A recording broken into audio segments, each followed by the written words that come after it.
Ryan Melcher was her only grandson, but he hadn't seen her in 14 years. When Doris Day died at 97, he learned the news through Facebook. Just like everyone else, the woman who sang Secret Love had secrets of her own. A manager who kept her family away, a $22 million betrayal, and a hidden life behind high walls in Carmel. Now Ryan breaks his silence about the grandmother America loved, but never really knew Doris Day was born as Doris Mary and Koff on April 3rd.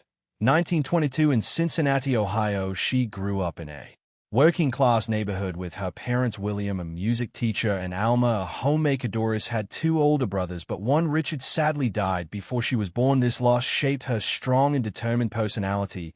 When she was still a child, her parents divorced, which was unusual and shocking at the time. Doris was raised mostly by her mother, and they faced many challenges during the Great Depression, but even as a young girl, Doris stood out for her spirited nature. At just 12 years old, she won a contest by standing on her hands for over 3 hours, earning free dance lessons. This showed the determination that would define her entire life. Doris loved dancing and dreamed of becoming a professional dancer. But when she was 14, her life took a heartbreaking turn. Just before a trip to Hollywood that could have changed her life, she was in a terrible car accident. A train hit the car she was in, and her leg was shattered. It was so bad the doctors thought they might have to amputate for over a year. Doris couldn't walk and had to go through many painful surgeries. During this time, she turned to singing to help her cope. She listened to the radio and sang "Belong" to her favorite artist, Ella Fitzgerald. Her mother noticed her talent and found her a singing teacher named Grace Rain. Grace said Doris was the most talented student she had ever taught. At just 15, Doris started singing professionally. Her first job was at a small Chinese restaurant where she earned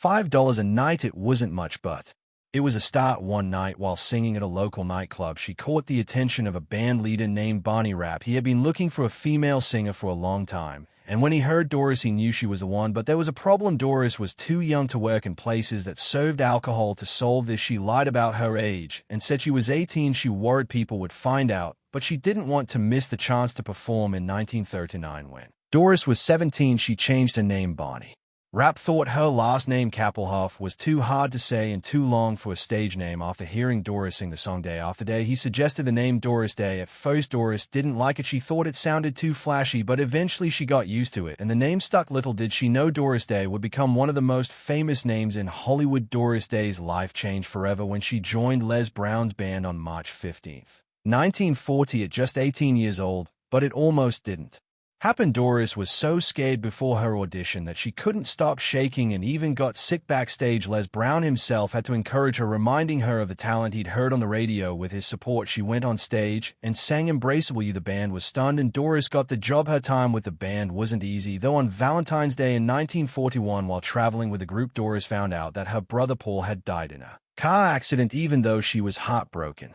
she chose to perform that night. Her emotional singing brought the audience to tears. This ability to pour her feelings into her music would make her stand out for the rest of her career. The biggest moment with Les Brown's band came in 1945 when they recorded "Sentimental Journey." Les didn't even like the song at first and called it too old-fashioned, but Doris believed in it so much that she told him she'd quit if they didn't record it. Finally, he gave in, and the song became a huge success. It sold over 1 million copies in its first year and became the theme song for soldiers returning home from World War II. Fun fact: Doris was sick with a cold when she recorded it, which gave her voice a husky, emotional sound that became her signature. In 1947, Doris decided to try a solo career. It wasn't easy at first. When she signed with Columbia Records on September 1st, there was a lot of pressure on her. She was one of the first female artists to get a big contract like that, a 7-year deal worth $1 million. But even with this big opportunity, things didn't start smoothly. At her first recording session, she found the songs picked for her were boring and outdated. Doris refused to sing them. After arguing with the studio, she was finally allowed to choose her own songs. That decision led to her recording "It's Magic," which became a massive hit. It sold over 2 million copies and even got her an Oscar nomination. What made it even more special was that Doris recorded "It's Magic" in just one take. Everyone in the studio was amazed. The song was so popular that Columbia Records couldn't keep up with demand. They had to stop making other records just to produce more copies of Doris's hit. Doris Day's story with "Secret Love" is full of surprises. In 1953, the song was written for her movie Calamity Jane, but she didn't like it at all. She thought the words were too mushy and refused to sing it. This put the filmmakers in a tough spot. The director, David Butler, decided to visit her late at night. He brought a bottle of champagne, and a piano player pleading with her to give the song a chance. After a lot of convincing, she finally agreed. The day of the recording wasn't smooth either. Doris had been up all night fighting with her husband Martin Melcher and came to the studio upset and crying. Even so, she insisted on recording the song. She sang it in one single take, pouring all her emotions into the performance. Everyone in the studio was stunned. The orchestra members were in tears, and the sound engineer couldn't even speak. The recording was so powerful that Columbia Records decided to release it just as it was. No changes, no edits, nothing. When the song was released, it became a massive hit. Secret Love stayed at #1 on the Billboard charts for 19 weeks and sold over 4 million copies worldwide. It even won an Oscar for Best Original Song, making Doris the first person to act in a movie and sing an Oscar-winning song. But despite the fame, Doris was nervous about performing it live. She refused to sing it at the Oscars, saying she had terrible stage fright. This upset people in Hollywood, and some started calling her difficult to work with, even though it wasn't true. Years later, Secret Love found new meaning. Its lyrics about hidden love touched the hearts of people in the LGBTQ+ community during the 1960s and 1970s, who saw it as an anthem for their struggles. When Doris heard about this much later, she was deeply moved. She openly supported the community, which was a big deal for a star. From her era, Doris Day's Hollywood story began with a twist of fate. One night at a party, two famous songwriters, Jules Stein and Sammy K.H., heard her sing. They were so impressed they suggested she try acting. The timing was perfect. Betty Hutton, the lead in Romance on the High Seas 1948, had dropped out because she was pregnant. Doris was 25 and had never acted before. She was nervous, but gave it a try. The director, Michael Curtiz, was blown away. He called her the most everything girl he'd ever seen and gave her the part. Her performance in the movie made her a star. Despite being new to acting, Doris looked so natural on screen that people thought she had been doing it for years. The film's success landed her a long-term contract with Warner Brothers, starting her incredible Hollywood career. In the 1950s, Doris became one of the biggest stars in musicals. One of her most famous films was Calamity Jane 1953. She played a wild and adventurous frontiers woman, a big change from her usual sweet and innocent roles. Doris gave her all to the role, even doing dangerous stunts herself, like jumping onto a moving stagecoach. She got hurt breaking a rib, but her hard work paid off. The movie made over $3.7 million and is still loved today. Another big success came with The Pajama Game 1957, a fun musical about workers in a pajama factory. The movie was based on a Broadway show, and most of the cast stayed the same except for Doris. Her song Hey There was another chart topper, and her lively performance made the movie a hit. It earned $5 million at the box office and proved that Doris was one of the most popular stars of the time. Doris Day's career changed in 1955 with a movie called Love Me or Leave Me. Before this, she was known for happy musicals, but this movie was very different. She played Ruth Etting, a singer who dealt with an abusive manager and crime. The story was serious and emotional, showing a new side of DS talent. Her acting was so good that Ruth Etting herself said, "I never knew I was that good." The movie made over $4 million and got great reviews. Some people, like her co-star James Cagney, thought she should have been nominated for an Oscar. Making the movie wasn't easy. Some scenes about the abuse were too intense for the rules of that time, so they had to change them. Still, the movie showed everyone that Doris Day could do more than sing and smile. She could act in tough roles too. After this, Doris Day became one of the biggest stars in Hollywood. In the late 1950s and early 1960s, she was a box office queen. From 1960 to 1964, she was the most popular movie star in America, a record only Shirley Temple had before her. One of her biggest hits was Pillow Talk in 1959, her first movie with Rock Hudson. It cost $3 million to make but earned over $18 million. Her chemistry with Hudson was amazing, and they made two more movies together, Lover Come Back in 1961 and Send Me No Flowers in 1964. All three were huge hits, and Pillow Talk even got Day her only Oscar nomination for Best Actress. Doris Day's movies made a lot of money, over $200 million. By 1965, she became known as the most bankable actress in Hollywood. She was also one of the highest paid stars, earning $750,000 per film and getting a share of the profits. People loved her not just for her movies, but also for her style and songs. She was a true American icon, but being America's sweetheart wasn't always fun for Day. She later said it was hard to always live up to that perfect image. Even so, her influence on movies, music, and culture was huge. Doris Day's life took many surprising turns, both on screen and off. She starred in her own sitcom, The Doris Day Show, from 1968 to 1973. At first, it was a family comedy set on a California ranch, but every season the story, setting, and characters changed. It was as if the show became Something new every year. Fans didn't know what to expect, and this constant reinvention made it unique. The changes also reflected the rapidly shifting culture of the late 1960s and early 1970s. After the show ended, Doris decided to leave acting and focus on something she truly loved: helping animals. Her passion started when she was a child after her dog Tiny died in a tragic accident. That loss stayed with her and inspired her to protect animals for the rest of her life. Even during her career, Doris showed her love for animals while filming The Man Who Knew Too Much in Morocco. She was horrified by the poor treatment of animals on the set. She refused to keep working until the animals were cared for. Her actions led to the creation of a feeding station for the local animals, showing how much she cared and how much her voice mattered. In 1978, Doris started the Doris Day Pet Foundation, which later became the Doris Day Animal Foundation. At first, it focused on rescuing animals locally. Doris even took care of many animals in her own home. Over time, the foundation grew.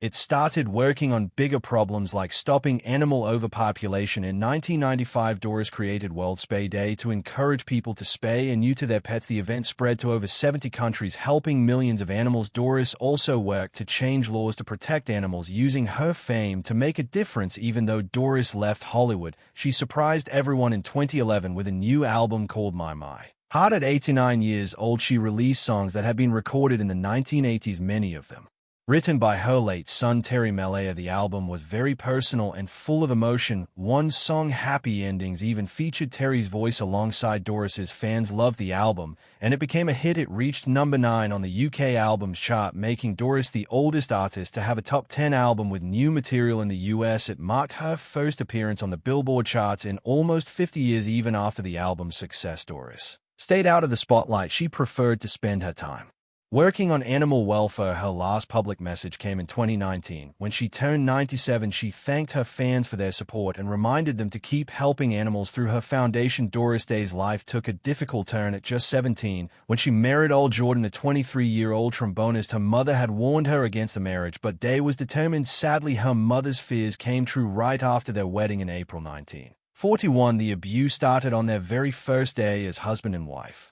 Jordan saw Day kiss a fellow musician on the cheek as a thank you for a gift. Furious, he dragged her out of the theater, through the streets of New York, and back to their hotel room, where he beat her mercilessly. The violence didn't stop there. Jordan was controlling and jealous, constantly accusing Day of being unfaithful. He called her terrible names and even slapped her in public. When he saw her picture on a magazine cover, things got worse when Day became pregnant. Jordan tried to force her to have an illegal abortion, and when she refused, he beat her so badly that she nearly lost the baby. The worst moment came when she was 8 months pregnant. Jordan hid a gun in his car and drove Day to a secluded area, planning to kill her and their unborn child before taking his own life. With her quick thinking, Day managed to calm him down and avoid tragedy, but the terror stayed with her forever. From that day on, she couldn't sit in the front seat of a car without feeling afraid. After her son Terry was born in February 1942, Day tried to hold the marriage together, hoping Jordan would change, but when he started hurting their baby, she knew she had to leave. It wasn't easy, but she found the courage to walk away and file for divorce. Sadly, this wasn't the last time Day would find herself in a relationship with an unstable man. Her second marriage to saxophonist George Weidler seemed like a fresh start. They met while performing in the same band, and their connection was instant. Day, now a young single mom, fell for his charm, and the two quickly married in 1946. After tying the knot, they moved to Hollywood, believing it would give them better opportunities. At first, things seemed promising, but cracks started to show. Weidler wasn't ready to be stepfather and didn't hide his reluctance when Day suggested that her mother and son move in with them. He also struggled with Day's growing success. As her singing career began to take off, he became insecure and distant. Then, just 8 months after their wedding, he delivered a crushing blow. He wanted a divorce. His reason: he didn't want to be overshadowed by her rising fame or known as Mr. Doris Day. Day was devastated. She had hoped this marriage would bring stability and happiness, but it ended almost as quickly as it began. After the divorce was finalized in 1949, she returned home to Cincinnati with her son, looking for comfort and time to heal. When she married Martin Melcher in 1951, she thought she had found happiness. Instead, he became her manager and secretly ruined her for 17 years. Malaya and his business partner Jerome Rosenthal stole her money and wasted it on bad deals. Doris trusted Malaya completely and never questioned what he was doing. When Mela suddenly died in 1968, Doris discovered the terrible truth. Her entire fortune, worth what would be $150 million today, was gone. On top of that, she was $500,000 in debt. But that wasn't all. Muir had secretly signed her up for a CBS television show without asking her. Doris, who had been one of Hollywood's biggest movie stars, was now broken. Forced into TV work, she didn't want. Doris sued Rosenthal to get back what was hers. In 1974, she won a $22 million settlement, but in the end she received only a small part of it after making deals with insurance companies. Her son later said she got far less than people thought. This betrayal was devastating. Doris had trusted Melia completely, and he had lied to her for almost 2 decades. It broke her heart and made her step away from the spotlight. One of the hardest parts of Mel's betrayal was the TV show he had signed her up for. Doris had planned to retire after her last movie in 1968, but now she had no choice. She had to do the Doris Day show to pay off the debt Muir left behind. She only found out about the show a few weeks before filming started and was horrified. Even worse, the $500,000 advance from CBS was already spent. But money troubles weren't the only challenges Doris faced. For most of her life, she struggled with anxiety and depression. Even at the height of her fame, she was battling panic attacks and fear. In 1952, while filming I'll See You in My Dreams, she had a breakdown. Her symptoms were so bad that she thought she was dying of heart disease. Instead of getting help, Doris turned to alcohol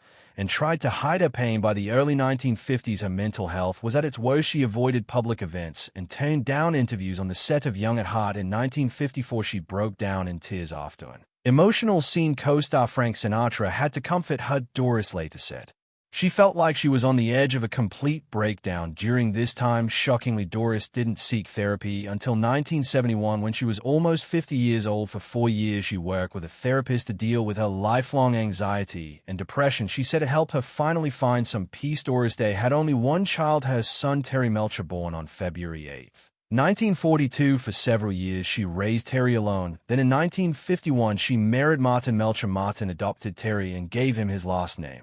But their home life wasn't always happy. Martin was often harsh and controlling, and Terry had to find his own way in the world. As Terry grew older, he started making a name for himself in music. By the 1960s, he was working as a producer at Columbia Records. He helped create huge hits like Mr. Tambourine Man and Tain Tain Turn for the Birds. He also worked with Paul River and the Raiders, helping them produce several hit songs. Terry's talent didn't stop there. He later worked with the Beach Boys and even produced their hit song Cook in 1988, which became their first #1 song in 22 years. But Terry's life wasn't just about music. In 1968, something terrifying happened. Terry was living at a house in Los Angeles with his girlfriend Candice Bergen. This house on Cello Drive later became the site of the infamous Sharon Tate murders by Charles Manson's cult. Terry had met Manson through a mutual friend, Beach Boys drummer Dennis Wilson. Manson wanted Terry to help him get a record deal, but Terry decided not to. This rejection made Manson angry. A few months later, Terry moved out of the house. Not long after, Manson's followers killed Sharon Tate and her friends. As some people believe Terry might have been the target, but no one knows for sure. Ryan Melia, Doris Day's only grandson, shared a heartbreaking story just one day after her death. On May 13,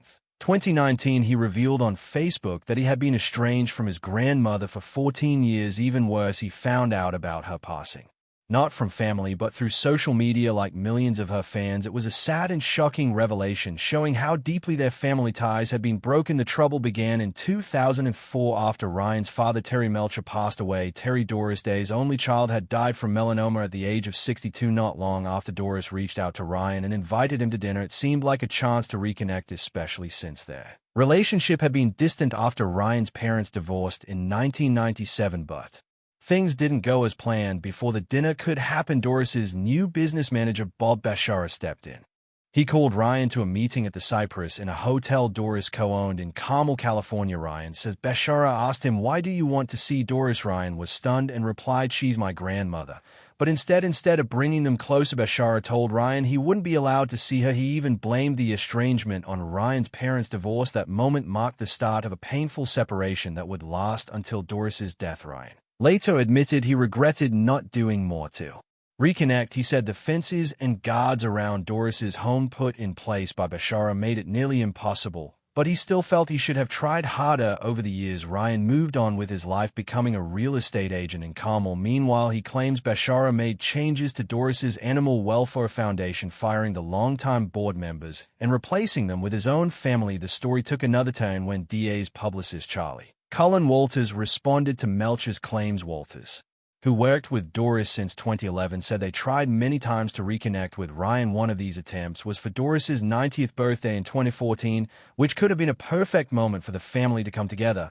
But according to Walters, Ryan didn't respond. Walters explained that this estrangement might not have been all on Doris's side. He pointed out something interesting. Ryan's own website once had a message asking people not to contact him about celebrity or Hollywood matters. This made the situation even more complicated. On one hand, Ryan seemed to avoid the fame tied to his grandmother. On the other hand, he later talked about how he missed being connected to her. Walters' version of events suggests the story was more about misunderstandings than anyone intentionally pushing the other away. In her later years, Doris chose to step away from the public eye completely after her third husband, Martin Muir, passed away in 1968. She became very private. By the 1990s, Doris was hardly seen in public. She lived on an 11-acre ranch in Carmel, California, with her animals, which became her biggest passion. She reportedly cared for as many as 30 dogs at one time, each with its own room. Her life revolved around them, and her ranch was her peaceful retreat. Doris rarely left her home and turned down many honors like the Kennedy Center Awards because she didn't like public events or traveling. Her last public appearance was in 1989 at the Golden Globes, and her final TV interview was in 1994. People in Carmel knew her as the friendly woman who cared for stray animals and lived a simple, quiet life. She even served meals on paper plates and had a washing machine in her bedroom. She created a separate kitchen just for her pets. Her love for them was that deep. After her son Terry Melia died in 2004, Doris became even more secluded. Her business manager, Bob Bashara, started handling most of her affairs. This caused tension with Ryan, who felt cut off from his grandmother. It added another layer to the story of Doris's later life, where privacy and family struggles collided.